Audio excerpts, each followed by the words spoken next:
জয় গৌর, জয় নিতাই। আজ ৩রা পৌষ ১৪৩১ ও ১৯শে ডিসেম্বর ২০২৪ বৃহস্পতিবার। আজ আমি শ্রী চৈতন্য চরিতামৃত পাঠ করছি। আজ আমি পাঠ করছি শ্রী চৈতন্য চরিতামৃতের আদি লীলা দ্বাদশ অধ্যায়।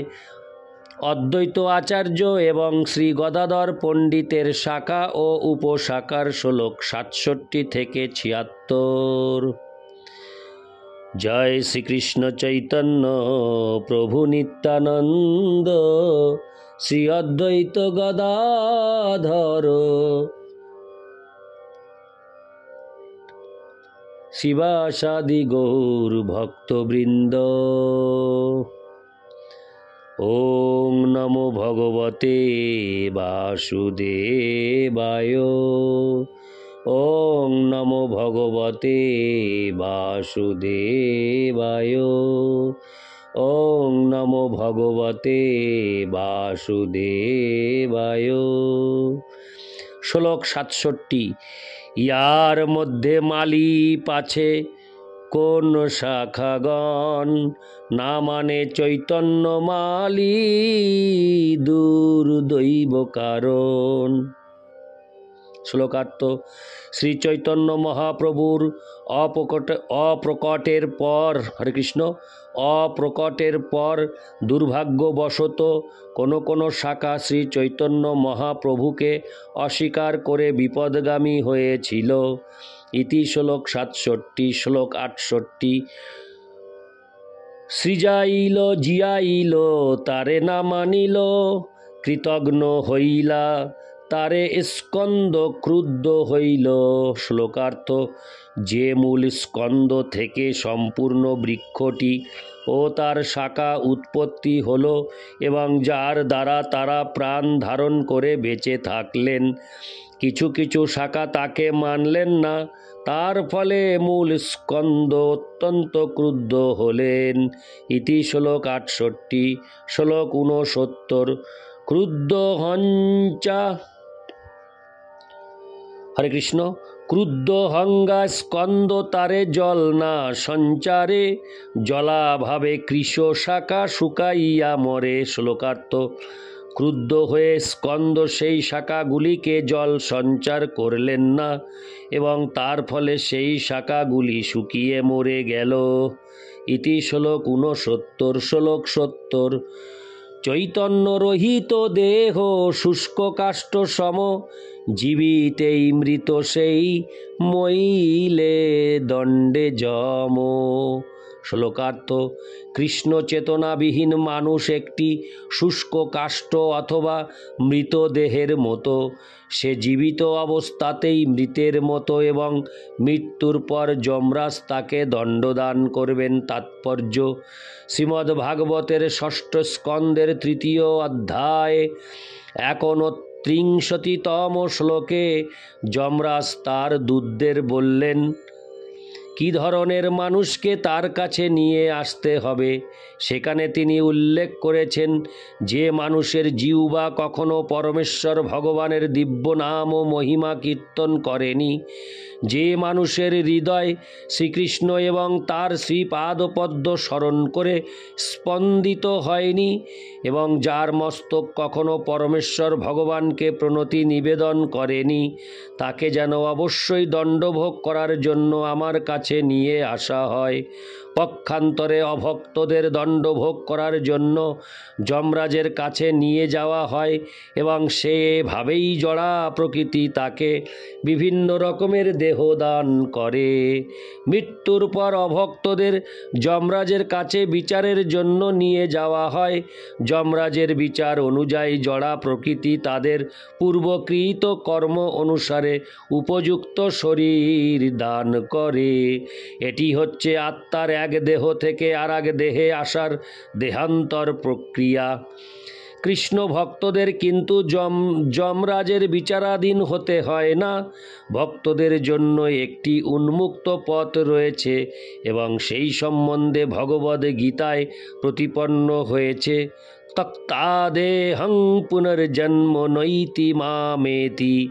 জড়দেহ ত্যাগ করার পর ভক্তকে আর কোনো জড় শরীর গ্রহণ করতে হয় না, কারণ তিনি তার চিন্ময় শরীরে প্রকৃত আলয় ভগবত ধামে ফিরে যান।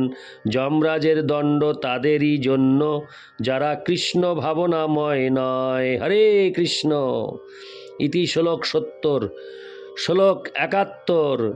কেবল এ গণ প্রতি নহে এই দণ্ড, চৈতন্য বিমুখ যেই সেই তো পাষণ্ড।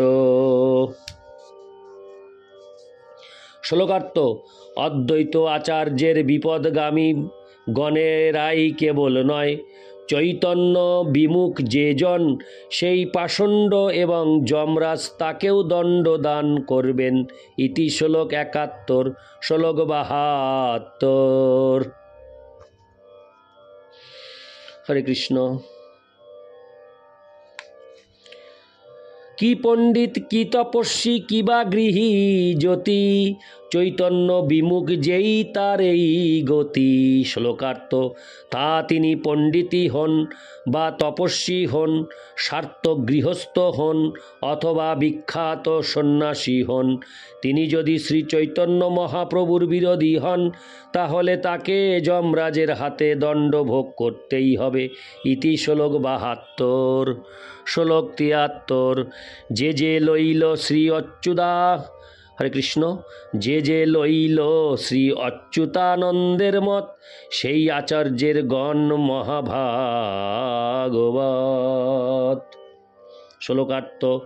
শ্রী অদ্বৈত আচার্যের অনুগামীদের মধ্যে যারা শ্রী অচ্যুতানন্দের মতো, হরে কৃষ্ণ, শ্রী অচ্যুতানন্দের মত গ্রহণ করলেন তারা সকলেই ছিলেন মহাভাগবত। তাৎপর্য।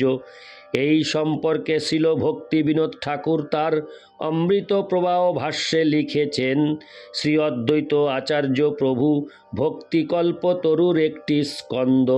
শ্রী চৈতন্য মহাপ্রভু মালি রূপে জল সেচন করে সেই স্কন্দকে ও তার শাখাগুলিকে পুষ্ট করেছেন। তবুও দুর্দৈববশত কোনো শাখা জল সেচনকারী মালিকে না মেনে স্কন্দকেই ভক্তি কল্পতরুর কারণ বলে বিবেচনা করলেন। পক্ষান্তরে অদ্বৈত আচার্যের শাখা বা বংশধরেরা অদ্বৈত আচার্য প্রভুকেই ভক্তি কল্পতরুর মূল কারণ বলে মনে করলেন।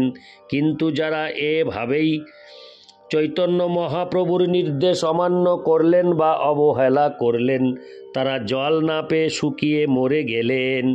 এখানে এটিও বুঝতে হবে যে কেবলমাত্র শ্রী অদ্বৈত আচার্য প্রভুর শাখা বিপদগামী বংশধরেরাই যে দণ্ড ভোগ করলেন তা নয়। শ্রী চৈতন্য মহাপ্রভুর সঙ্গে, হরে কৃষ্ণ, শ্রী চৈতন্য মহাপ্রভুর সঙ্গে সম্পর্ক রহিত যে কোনো মানুষ, তা তিনি বড় সন্ন্যাসী হন, মহাপণ্ডিতই হন অথবা তপস্বী হন, তারা সকলেই শুকনো কাঠের মতো অসার। শ্রীল কৃষ্ণদাস কবিরাজ গোস্বামীর বর্ণনার সমর্থনে শ্রীল ভক্তিবিনোদ ঠাকুর বলেছেন যে এই বিশ্লেষণ মায়াবাদ প্রভাবে জর্জরিত হয়ে নানা রকম মন গড়া মতের জগা খিচুড়ি বা নানা প্রকার সিদ্ধান্ত বিরোধী কথা সকল তথাকথিত হিন্দু ধর্মের নামে প্রচলিত হয়েছে। তথাকথিত হিন্দু ধর্মের মায়াবাদীরা কৃষ্ণ ভাবনামৃত আন্দোলনকে অত্যন্ত ভয় পায়। তারা অভিযোগ করে যে তা পৃথিবীর সমস্ত ধর্মের মানুষদের গ্রহণ করে এবং বিজ্ঞানসম্মত দৈব বর্ণাশ্রম ধর্মে তাদের নিযুক্ত করে হিন্দু ধর্মকে নষ্ট করে দিচ্ছে। আমরা পূর্বে কয়েকবার বিশ্লেষণ করেছি যে হিন্দু শব্দটি কোনো বৈদিক শাস্ত্রে পাওয়া যায় না। খুব সম্ভবত এই শব্দটি মুসলমান প্রধান দেশ আফগানিস্তান থেকে এসেছে। আফগানিস্তানের হিন্দু কুশ পর্বতমালার গিরিপথ এখনও ভারতবর্ষের সঙ্গে অন্যান্য মুসলমান অধ্যুষিত দেশের সঙ্গে বাণিজ্যিক সম্পর্কের প্রধান পথ। যথার্থ বৈদিক ধর্ম হচ্ছে বর্ণাশ্রম ধর্ম।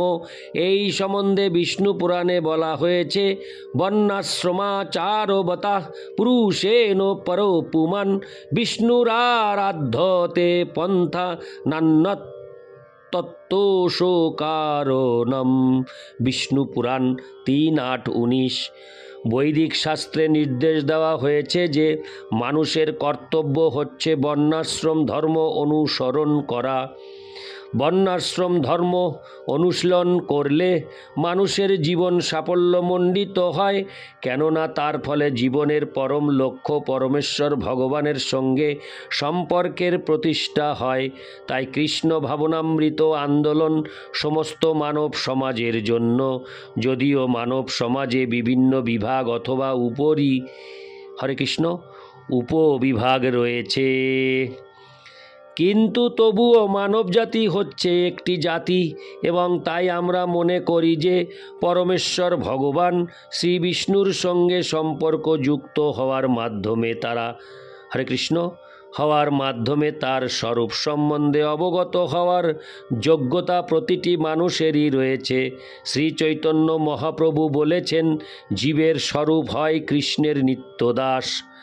মনুষ্য শরীর প্রাপ্ত প্রতিটি জীবেরই তার স্বরূপ সম্বন্ধে অবগত হওয়ার গুরুত্ব উপলব্ধি করার ক্ষমতা রয়েছে, এবং তার ফলে তার কৃষ্ণ ভক্ত হওয়ার যোগ্যতা রয়েছে। তাই আমরা স্বাভাবিকভাবেই মনে করি প্রতিটি মানুষকে কৃষ্ণ ভাবনামৃত সম্বন্ধে শিক্ষা দেওয়া উচিত।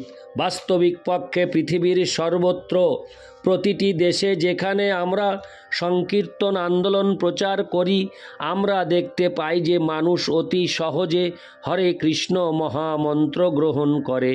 হরে কৃষ্ণ মহামন্ত্র গ্রহণ করার ফলে যে কি হয় তার চাক্ষুষ প্রমাণ হচ্ছে হরে কৃষ্ণ আন্দোলনের ভক্তবৃন্দ, যারা তাদের পূর্বের সমস্ত সংস্কার নির্বিশেষে 4টি পাপের পথ সম্পূর্ণ বর্জন করে ভগবদ ভক্তির অতি উন্নত স্তরে অধিষ্ঠিত হয়েছেন। তথাকথিত হিন্দু ধর্মের সমস্ত অনুরাগীরাই, তা তিনি যত বড় পণ্ডিত, তপস্বী, গৃহস্থ অথবা স্বামী হওয়ার ভান করুন না কেন, তারা সকলেই হচ্ছেন বৈদিক বৃক্ষের শুষ্ক ডালের মতো অসার। তারা নির্বীর্য। মানব সমাজের মঙ্গলের জন্য বৈদিক সংস্কৃতির প্রচার করার কোনো ক্ষমতা তাদের নেই। বৈদিক সংস্কৃতির সারমর্ম হচ্ছে শ্রী চৈতন্য মহাপ্রভুর বাণী। শ্রী চৈতন্য মহাপ্রভু নির্দেশ দিয়ে গিয়েছেন, যারে দেখো তারে কহ কৃষ্ণ উপদেশ, আমার আজ্ঞায় গুরু হঞ্চা। হরে কৃষ্ণ। গুরু হঙ্গা তার এই দেশ। আরেকবার পাঠ করছি, যারে দেখো তারে কহ কৃষ্ণ উপদেশ, আমার আজ্ঞায় গুরু হঙ্গা তার এই দেশ। চৈতন্য চরিতামৃত মধ্য 7:128। ভগবদ গীতা ও শ্রীমদ্ ভাগবতে এই নির্দেশ দেওয়া হয়েছে যে কৃষ্ণ কথা বা শ্রীচৈতন্য মহাপ্রভুর কথায় যাদের উৎসাহ নেই, তারা প্রাণ শক্তি রহিত শুষ্ক কাষ্ঠের মতো আন্তর্জাতিক কৃষ্ণ ভাবনামৃত সঙ্গরূপ শাখায় শ্রীচৈতন্য মহাপ্রভু স্বয়ং জলসিঞ্চন করছেন, এবং তার ফলে তা নিঃসন্দেহে সাফল্যমণ্ডিত হচ্ছে।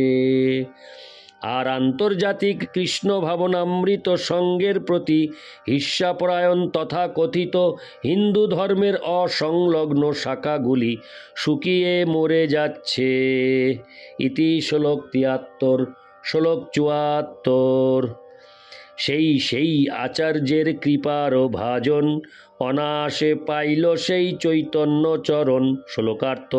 শ্রী অদ্বৈত আচার্য প্রভুর কৃপা পাত্র যে সমস্ত ভক্ত নিষ্ঠা সহকারে শ্রী চৈতন্য মহাপ্রভুর প্রদর্শিত পথ অনুসরণ করেছিলেন, তারা অনায়াসে শ্রী চৈতন্য মহাপ্রভুর শ্রীপাদপদ্মের আশ্রয় লাভ করলেন। ইতি শ্লোক 74। শ্লোক 75। অচ্যুতের যেই মত সেই মত সার, আর যত মত সব হইল ছারখার। শ্লোকার্থ, তাই বুঝতে হবে যে অচ্যুতের যে মত, সেই মতই হচ্ছে পারমার্থিক জীবনের সার, আর অন্য যত সমস্ত মত সেগুলি সব ছারখার হয়ে গেল। ইতি শ্লোক ৭৫। শ্লোক ৭৬। সেই আচার্য গণে মোর কোটি নমস্কার, অচ্যুতানন্দ প্রায় চৈতন্য জীবন যাহার। শ্লোকার্থ, অচ্যুতানন্দের অনুগামী সেই সমস্ত আচার্যদের শ্রীপাদ পদ্মে আমি কোটি কোটি প্রণতি নিবেদন করি, যাদের জীবন হচ্ছেন শ্রী চৈতন্য মহাপ্রভু। ইতি শ্লোক ৭৬। ইতি শ্লোক ৭৬। জয় শ্রীকৃষ্ণ চৈতন্য প্রভু নিত্যানন্দ, শ্রী অদ্বৈত গদাধর শ্রীবাসাদি গৌর ভক্তবৃন্দ। ওং নমো ভগবতে বাসুদেবায়। ওং নমো ভগবতে বাসুদেবায়। ওং নমো ভগবতে বাসুদেবায়। জয় গৌর, জয় নিতাই, রাধে রাধে, হরি বল।